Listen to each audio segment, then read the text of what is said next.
Hi, we're working on Grade 3, Module 3, or Grade 3 Multiplication and Division.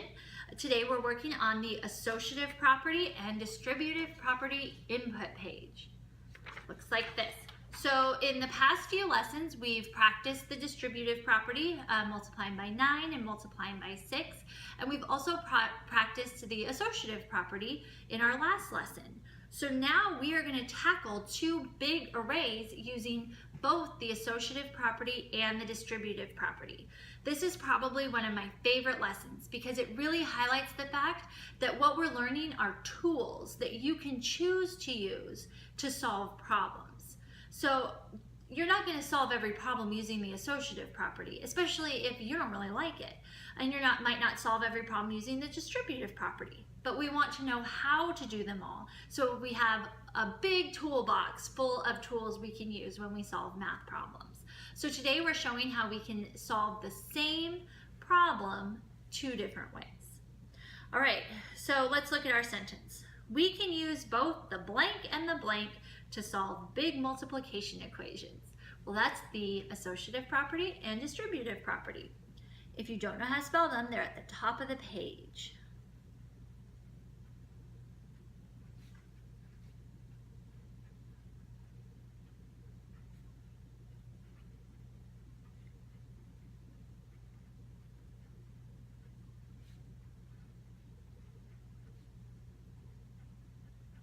We can use both the associative property and the distributive property to solve big multiplication equations.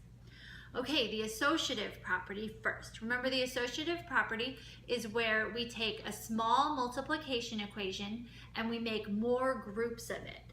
So our big array here is not broken down into smaller pieces, but we get to choose.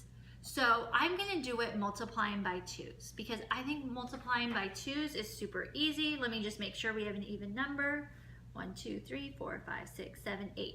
Perfect. So I can group it into rows of two rows 4 times.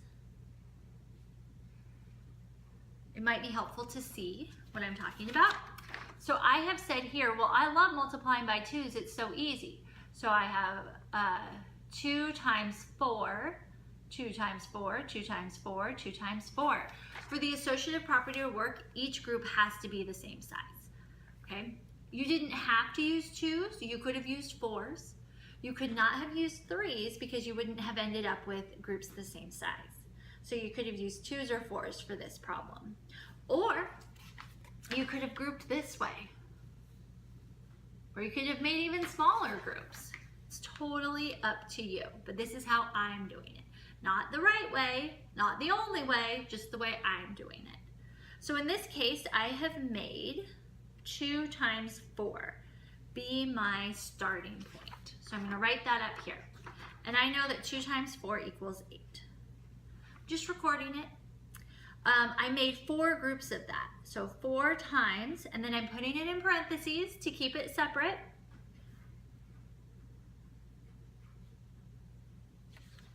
Okay, so now I have 4 groups of 2 times 4, and I can give my answer. So I have and if I wanted to, I could replace that 2 times 4 with the 8. I could say 4 times 8 if I wanted. Okay, what we want to see is we can rearrange these numbers. And either way, I get 32. I could even count all these dots and see it's 32. The reason that we don't stop with counting dots is that it takes a long time. And if you're multiplying 2 and 3-digit numbers, that would take even longer to count all those dots. So the important thing I want you to see about how the associative property works is you're breaking a big multiplication problem down, a big array down, into smaller groups. Okay, for the distributive property, we break it into only 2 groups. I like to use 5's and 10's when I can with the distributive property. So I have 2 choices here to use 5's and 10's. I could add 2 more rows and then take those away from my final answer, or I could start with 5 and add 3 more rows, which I think I'm going to do. So I'm going to color in, I'll use green, it's already out, the bottom 3 rows is going to take a minute, sorry.